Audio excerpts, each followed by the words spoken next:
Good Morning Gazette, and apparently about 100 other people. I'm not sure why you watched my first video, but it is wonderful to know that you're interested. I'm going to have to warn you though that this video is going to get a bit heavy. Because you see there are some things, Gazette, that are hard to talk about face to face, and maybe it's cheating, but I think it'll be easier for me to tell you about them this way. You've asked me many times about my past, and I think that you think I'm keeping some deep, dark secrets from you. Well, I kinda am. That sounds like something out of a movie. But I can assure you it's nothing as dramatic as you're thinking. I should probably get this out in the open nice and early, but I've been to jail. Why I've been to jail isn't really as important. It's more that I want to talk to you about who I met there. His name was Father Muriel. He ran the rehabilitation program in the prison that I qualified for, and during my time there, we became pretty good friends. I'd like to say anyway. He's kind of the reason that I'm so enthusiastic about our religion. Because of the program, I got out a year early from prison, only to find out that my family had gone missing. I'd earned a bit of money while I was there, but it really wasn't enough to go looking for them, and so I opened up a cafe instead. I hired the people that no one else would hire, people like me. I gave them a second chance, and training so that they could move on to better jobs. For the most part, my trust in employees was well placed, but there was this one woman who I wish had come and talked to me, because I would have helped her, but she stole all our money. She took most of it because we kept it all in cash so that we could pay the workers, and we went bankrupt. I had just enough to pay off everyone before I had to sell my home, and I had to find somewhere to live.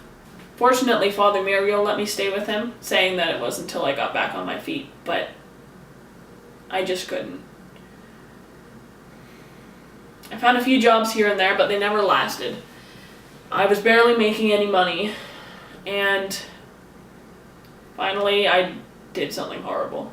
Father Muriel had this beautiful silver dining set, and one night I did something horrible. I stole it.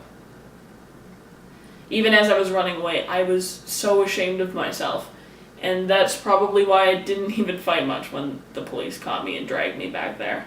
I was just about ready to accept my fate, to go back to prison, but he let me go with his silver. They didn't even believe that he had actually given it to me, so he even gave me like the last of it, the candlesticks, to help convince them. And I left as soon as I could after that. Not that I wasn't grateful at all, because I really was, but I couldn't stand to be near him anymore after realizing what I'd done. So I came to this city, and I started another cafe, just like the last. That was when I received the news that Father Muriel had died. Ever since then, I've been trying to pay him back, or God back, or the universe back for all the good that's been done to me. But I can't really pay him back because he's not here. I don't think there'll ever be a point where I can say that I'm done. I think that I'll probably be still trying to pay him back until the day that I die. And that's what makes you so special, Gazette.